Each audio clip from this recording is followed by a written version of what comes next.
On the Fringe with Dan RadioStyle. Hope everybody out there is having themselves a great day. Actions speak louder than words. It's one of the most important things for all of us to really truly start to keep in mind right now. There's two major sides that are heating up against each other, and there's one side that's doing a lot of rhetoric, a lot of talking, a lot of you did this, you did that, you say this, you say that.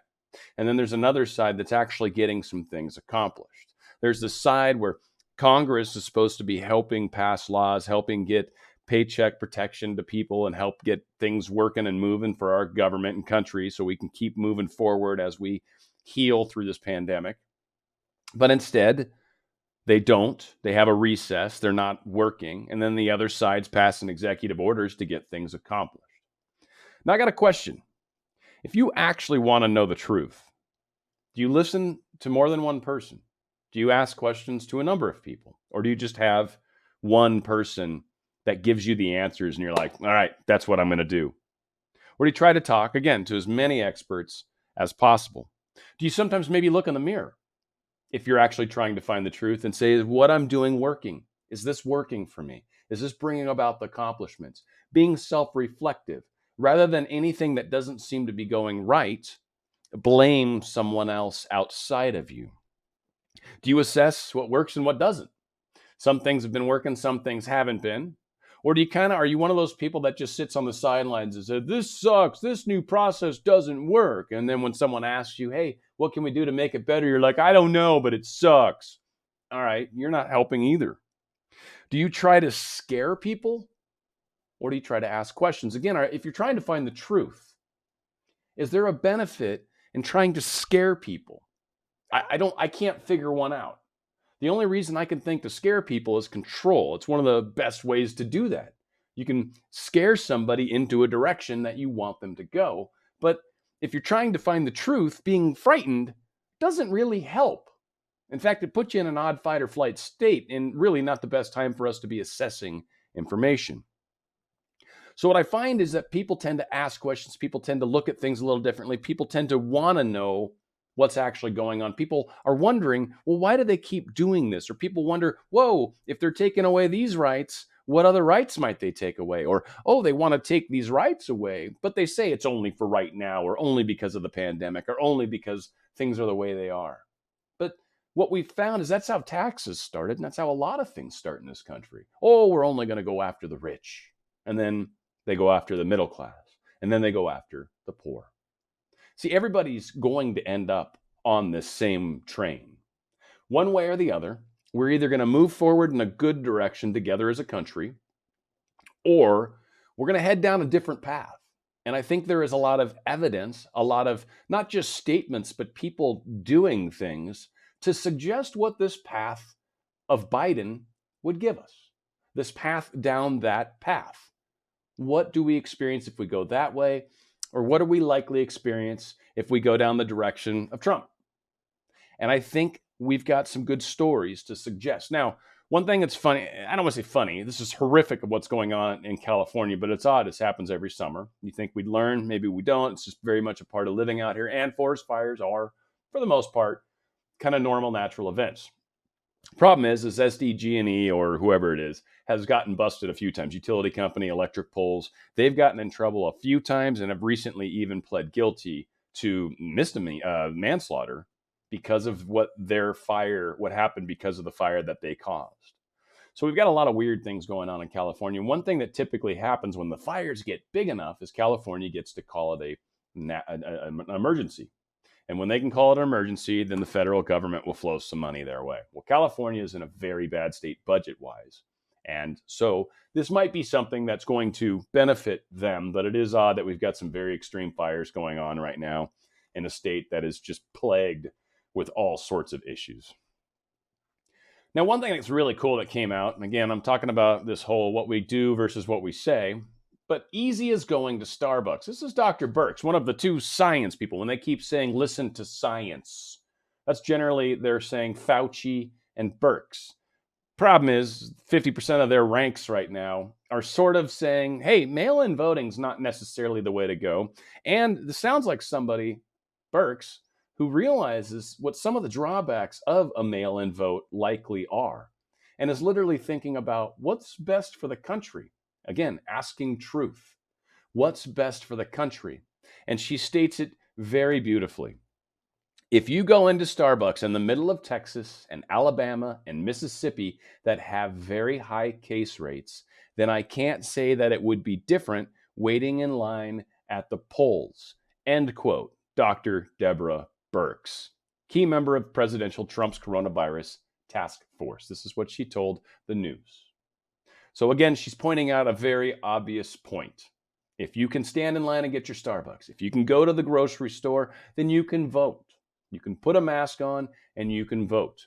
And there's a huge difference between mass mail-in votes and actual absentee votes. And this is one thing that people keep trying to blur the lines on again. People want to make them sound like they're the same thing. We've been doing mail-in votes forever. No, we have not. 5 states have been doing it for quite a while. I think Oregon's been doing it the longest, but there's 5 states like Colorado, Oregon, Washington, Florida, and one other one. Great. They've been doing it a long time. They've managed to figure it out. They've made a lot of mistakes and they've changed processes. Great. That works. I guarantee you the very first time they did it, it didn't go real well. And that is what we've found in a lot of these midterm elections in a number of places that did voting. New York's a great example. And then all of a sudden, votes miraculously show up that somehow take the vote away from the person that looked like they were winning. So there's a lot to be said about this whole thing. And there's an obvious push that they want to do mail-in voting because it really is the easiest way to maybe guarantee that the election results are never come out. It might be the only way through continuation of government to get Trump out of office, even though it's not legitimate. And again, it's one more attempt at trying to take forcibly the government away from the people and actually put it in the hands of someone that's going to do dangerous things, which we're going to see examples of what that might mean. Again, look at people's actions. The words are one thing, and I get it, a lot of rhetoric everywhere. Trump even says words and doesn't do anything, and the right says, or left says crazy stuff and doesn't necessarily do anything. But let's look at the things they are doing, like what's going on in Portland. We're talking about protesting the treatment of African Americans by the police. That's how the whole Black Lives Matter movement started. That has been co-opted, and it has now become a dangerous place. Portland, a lot of parts of Portland you can't go into right now. Not safe because of the protesting, even though it's not. It's violence. It's not protesting anymore. That's now violence. That's anarchy. You're destroying private property. Not acceptable. Yet, for some reason, the Portland government, the mayor, and the governor are sitting back, and the AG are sitting back and just be like, no, man, it's cool, dude. Hey, no, I don't want to cause any problems. It's all good. You're my friends. And so, yeah, they just keep burning down the city. Day 83 or 84, I don't even know. We're losing track.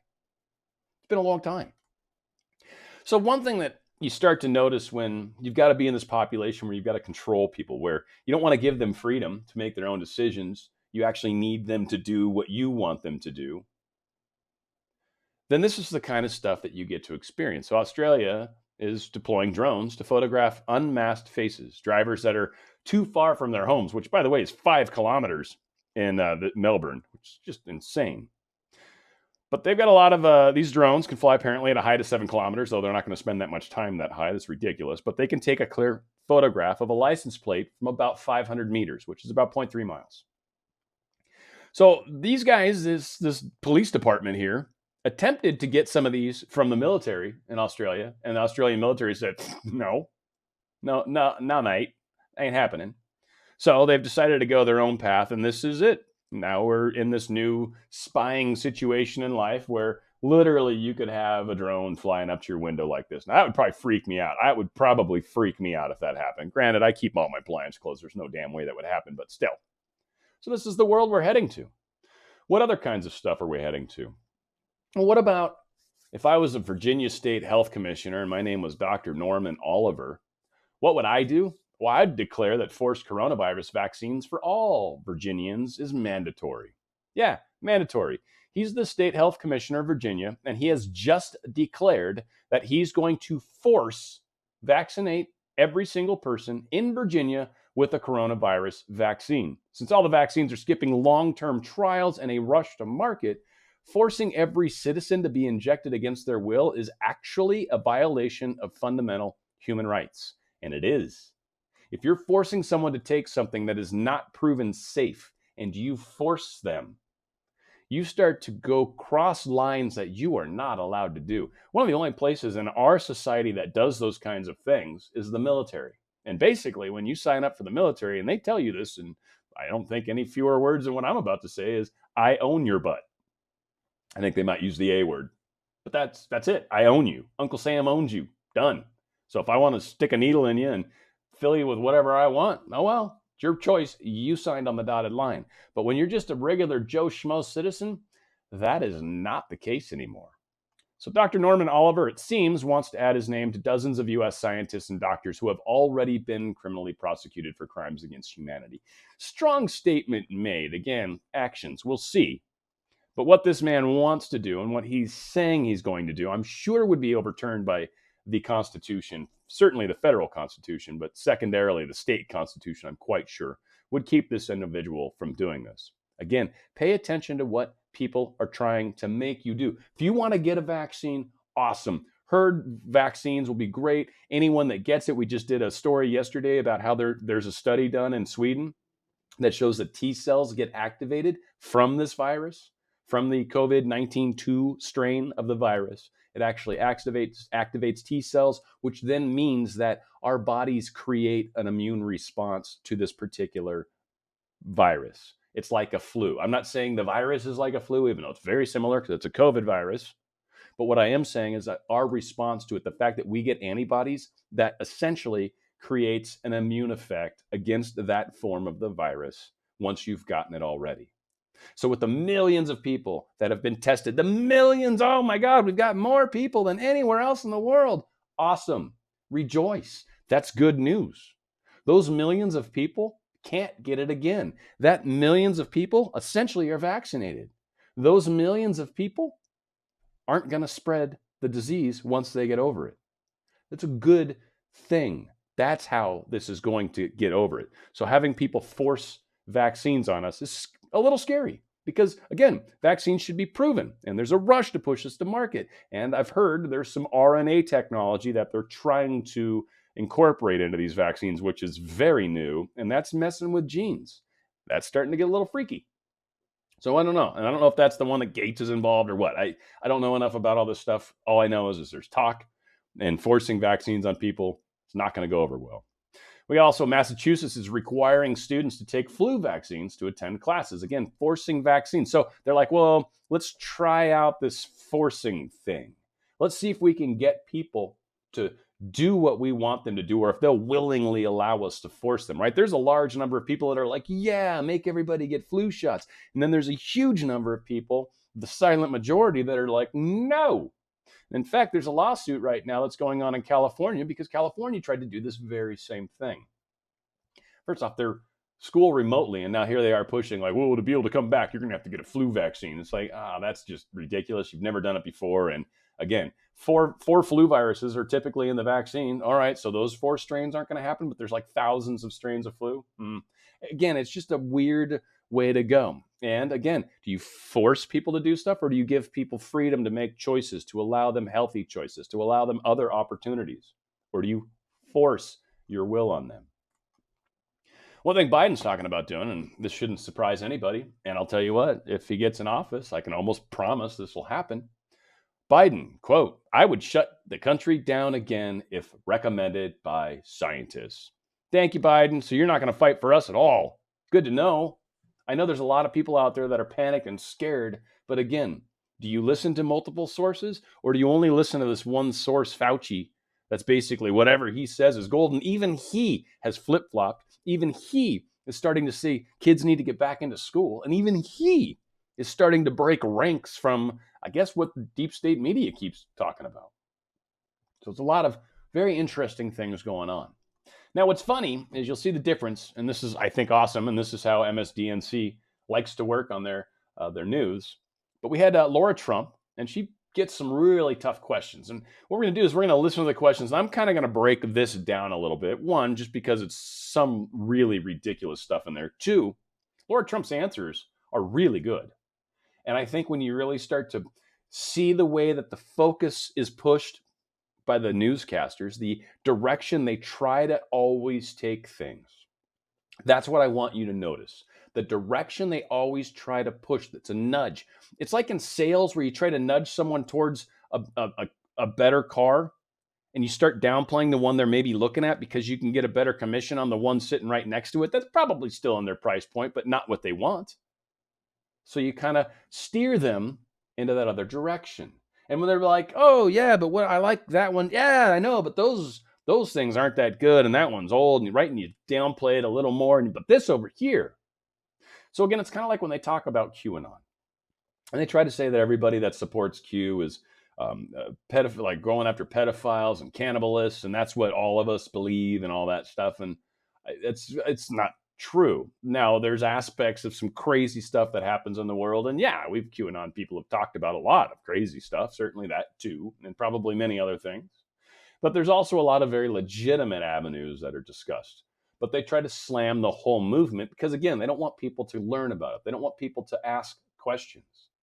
What's the difference between finding truth and trying to force someone into believing what you want them to believe? And that's what do? You censor, you hide facts, you suppress, you imprison people, you push fear, you push panic and pandemonium, and you use technology to lock them down. Let's kind of get a taste for how this whole game is played, and you'll see what I'm talking about. We appreciate your time this morning. We want to ask you about the Democratic National Convention this last week. Your father-in-law, the president's repeatedly attacked Joe Biden as Sleepy Joe and Slow Joe, but his acceptance speech on Thursday was widely praised. Even Fox News described it as enormously effective. So doesn't that blow a hole in the president's argument? First and foremost, Fox News is deep state. These guys are deep state. And all the people that are saying Biden's speech was awesome are deep state. Those are the people that are saying it. Again, saying it. For anybody that may have watched Biden's speech, it wasn't all that riveting. In fact, a lot of the convention was pretty disappointing. Now, there are people on the left that are like, oh, and they just, no matter what he says, they're going to be happy because this is the guy that's going after their boogeyman. But the rest of the people, and I'm not just talking about people on the right that support Trump, I'm talking about people in the middle. They're looking at this whole situation and going, this is ridiculous. Seriously, these are my two choices? This is where I am right now? Well, Biden, I'm certainly not going for. Trump, he says stuff that upsets me, but the economy's going well. People are doing well. You can list off things that are going well. So anyway, let's see what Laura has to say with his tough question. Well, the fact that he got through a speech that was on a teleprompter, we kind of expected that. It was all laid out for him there. But look, I think what you're going to see is a very different depiction of America. What we saw last week from the Democrats, really their entire convention was about bashing Donald Trump. And it was a dark, dismal, and really depressing vision of America, I think, that they presented. We are going to have the opposite. Ours will be hopeful and inspirational and patriotic. And we want people at the end of our 4 days to be reminded that America continues to be the greatest, most exceptional nation in the world. So we're very excited for it. I think you're going to be surprised by some of the things we do. The president will be part of our convention every single night. So we're excited to showcase that for people. Now, you can tell the other side of this, too. Again, they tried to push her down a path, and this is what these guys have learned, and this is what Laura Trump knows very well. Let's steer them back. And the one thing I keep noticing is we've got this side that's like, everything's horrible, everything sucks, everything's wrong. And we've got this other side that we're building, we're making things better, things are growing, businesses are coming back, the economy is improving. You noticing how much positive stuff is coming out of the right and how much negative stuff comes out of the left?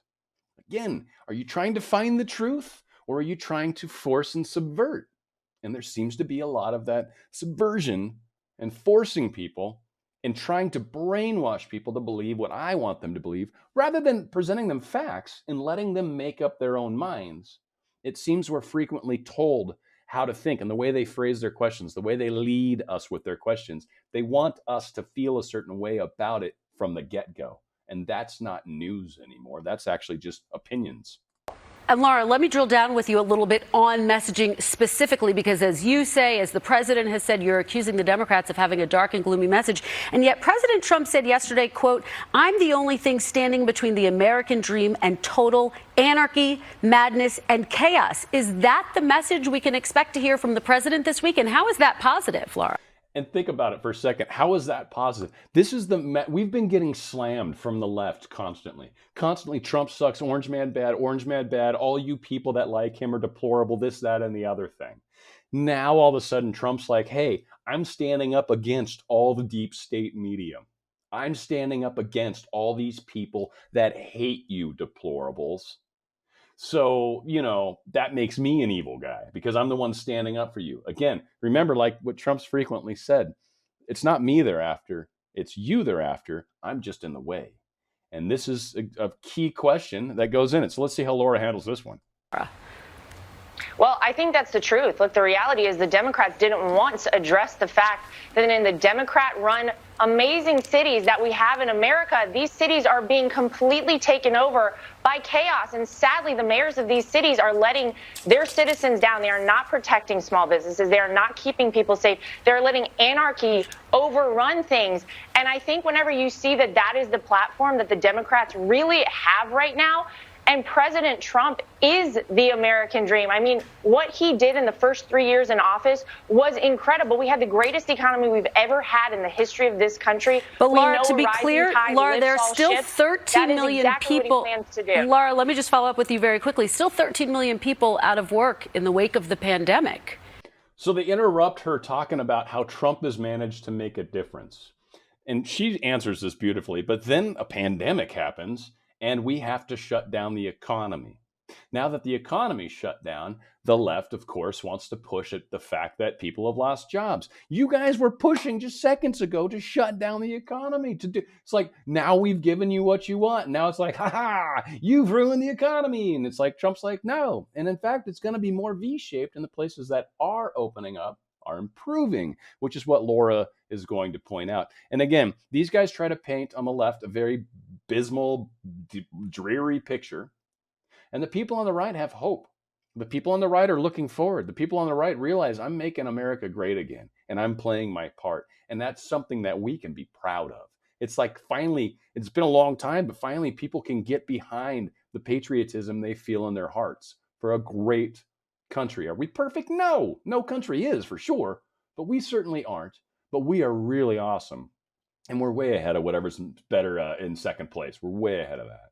So we're going to continue to make improvements. But let's see what Laura has to say. Yeah, but we are seeing a great recovery. Look, we did. I hate to tell Joe Biden, we did shut the country down, Joe. And in the past 90 days, around 10 million new jobs have been created in this country. So we do have a very sharp, almost V-shaped recovery that we see happening right now. And we can expect as we come out of coronavirus, there's only one choice between Joe Biden and Donald Trump as to who can get the economy back up and running and bring people back to work. It's Donald Trump. Laura, let's I love how they do that, by the way, too. They're like, I know you're talking and you're saying stuff, and I don't like what you're saying. I want to interrupt, Laura, right? It's so insane. Ask you about the coronavirus if we can. Joe Biden laid out a specific plan to fight the virus, rapid testing, resources to... Okay. He'll read the rest of it here in a second, but this cracks me up. And she says the same thing, too. But develop and deploy rapid testing. We have more testing right now. Before Biden gets in charge, we have more testing right now everywhere. And the rapid testing is increasing, but it's a harder technology to do. But testing has gotten better and better and better. I think Birx has got it down to about a day and a half to 2 days for the lab testing. And the rapid testing is actually all over the place and getting bigger and bigger. Make medical supplies and PPE or PPE in the USA. Duh, that is Trump, or that's Trump all the way. Trump's been all about that. He started making the ventilators here, had GM do it, right? So that's happening. That's been happening. Provide schools with the resources to open safely. Trump has done nothing but talk about opening schools and talk about trying to get kids back in the classrooms. National mask mandate? No, Trump ain't doing that. So again, we'll see what his actions are, but he's talking some talk right here about trying to lock us all down, trying to make us do this stuff that there really isn't a lot of science to suggest. There's actually a lot of science about masks that, probably should be brought back up, but whatever. And, there's some questions about whether or not these masks make as big a safety effect as they do, and whether or not they maybe give a false sense of confidence to a lot of people too, which can also be a little risky. So again, there's questions around it. Questions. We need to ask questions. We need to get answers from multiple experts, not just one guy, but follow the science. That's what they always want to push at. to open schools safely, follow the science. What is wrong with that prescription, and what exactly is the president's plan? Well, there's nothing wrong with that. In fact, that's actually exactly what this president did. And thank goodness we didn't listen to Joe Biden. Is the president following the science? He's been critical of his own scientists. Absolutely, he has. He has from the beginning. And I want to remind everybody that Donald Trump stopped travel coming from China to the United States to prevent the infection from spreading too quickly at the same time that Joe Biden called it xenophobic and fear-mongering, that Nancy Pelosi said we should all come down to Chinatown, that they wanted people to stay out. Donald Trump from the beginning has been following the science. I'll remind everybody that he partnered with the private sector to create ventilators so that not a single American went without ventilators that needed them. He's done an incredible job, and sadly, it has not been reported as such. Laura, we're out of time right now. Of course, it was a March 18th tweet when Joe Biden did accuse the president of being xenophobic and fear-mongering when he was using the phrase Chinese virus in his tweet that day. We appreciate your time and for being us. We wish you good luck in the convention next week. Thanks, Laura. Yeah, thank you, guys. Great to be with you. Which, again, still proves the point. He's calling it a China virus, and that's pissing off Biden. Why is that pissing off Biden? Because guess who's in bed with China? Biden. Trump and China even came out. I shared the article yesterday. China came out and said, we'd prefer to have Biden as the president because he gets along better. He's more soothing, or some stupid word choice they used. So again, things are getting interesting. You can tell that the Main Street media just does not want to give people a chance to say anything positive. If it goes outside their little narrative, then they'll attack the crap out of you. But if you're Joe Biden and you're having an interview with this person, or if you're Kamala Harris and you have an interview with this person, it's a totally different thing. It's just softball after softball after softball. And again, that's probably one of the reasons why OAN was allowed to come into the White House press briefing reports, because they at least are one side of this that wants to spin some positive information out into the world so the rest of us can be aware of what's going on. Something that's pretty incredible, and I've got one last little piece to cover, but this is awesome. John Brennan got interviewed by John Durham, so it's a John on John. But the interview happened. There was a couple things that was funny. So Shapiro claimed that Durham told Brennan that he is not subject or target of a criminal investigation, and that he is only a witness to events under review, according to his statement. Now, one thing that means is essentially this dude was in the CIA. He's not going to, it'd be so hard to pin anything criminal on him. It doesn't matter. Have they shut down the apparatus that he was using? Yeah. Do they know exactly what this guy was using? Yes. They've called it the hammer. They've called it Brennan's hammer. Like, it's pretty well known. It's even leaked out what he was doing, Brennan. So they were using these technologies to spy on people, to try to figure out what they were up to. And when they got enough dirt on them, they could then use that to sway their votes. Roberts was a great example of that from the Supreme Court. Initially voted against the mandate by Obama that you had to pay the insurance money or else you would get taxed, which that was their way around it. Initially, you were going to get a fee, but they legally couldn't do that. So by calling it a tax, they legally could charge you a fee, which is what it was. So Roberts initially said no, voted no on it. And then a little bit later, votes again, changes his vote, and then disappears for a month. Hopefully he went down to the island. Who knows? But fact is, probably had some dirt and was able to swap his vote. Now, I've heard that he was dirty from the get-go, or that they had dirt on him from day one, that he was confirmed. So whatever the case was, he apparently wanted to step out of line to try to do something for the American people. And I think they reminded him, no, that's not how we roll here.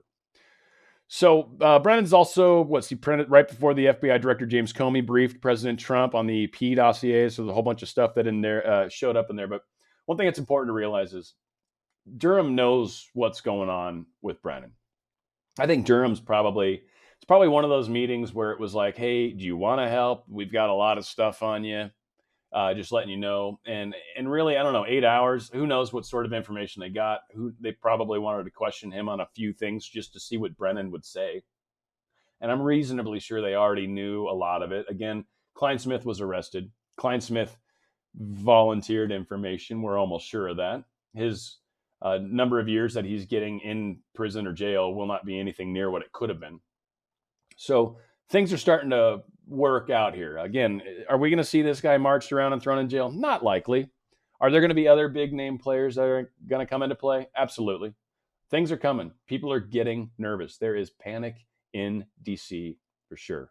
Now, one final thing, and I want to end on a happy note, and it's just weird. The end of the American Dream is the website that it's playing on, but something that is absolutely critical to remember over the next several months. This Michael Snyder, although they have an amazing pretzel named after this individual, actually writes some very, very cool words. But a victory is not a victory if you betray your core values in the process of achieving that victory. That is not the article that I was expecting to write today, but this is one of those times when I have been taken in that direction and did not anticipate.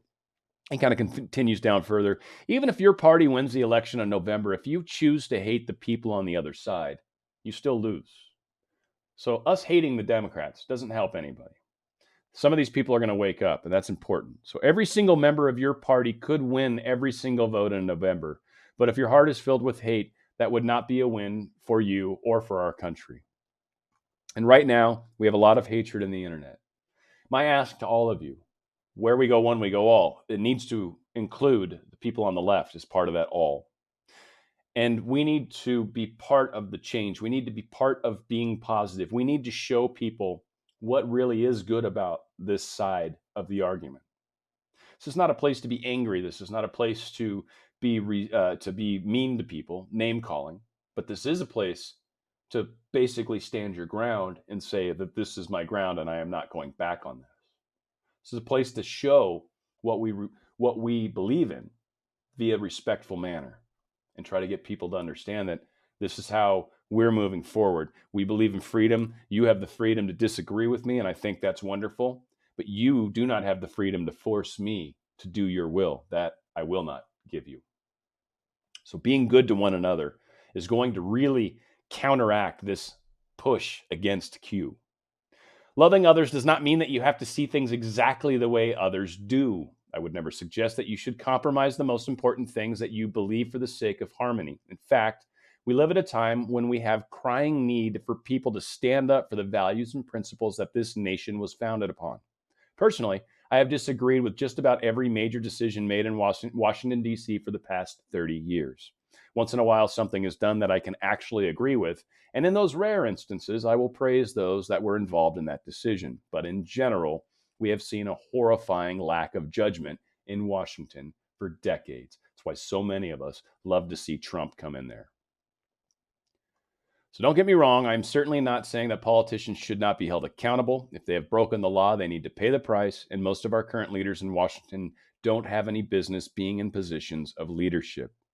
So if you think of certain politicians does not deserve your vote, then definitely don't vote for that individual. But at the same time, don't hate that person. If you're a Democrat, can you honestly say that you love Donald Trump and Mike Pence? If you are a Republican, can you honestly say that you love Joe Biden and Kamala Harris? And this is really a tough ask, but I think it's what the best part of our souls, the best part of that God part of ourselves would do. Now, loving someone doesn't mean you agree with them. You can love somebody and be like, I totally disagree with you, but I love you, man. I love you. So Biden, I love you. Kamala, I love you. And Trump and Pence, I love you guys. And you know what? All of you out there, I love you guys. Where we go one, we go all. Let's be that example. Let's believe in the future. And let's get to the bottom of the truth.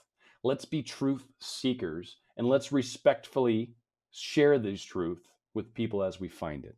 There's no reason to fight, and there's no reason to cause more turmoil. This is a time for us to extend olive branches whenever we can, and it's a time for us to show the best sides of ourselves so others realize this is why it's a better choice to come with us. You follow them, you're going to go down into a fiery hole. You follow us, we're going to rise. We're going to raise things up to the next level. We're going to become a great, great world again. Where we go one, we go all. On the Fringe with Dan RadioStyle.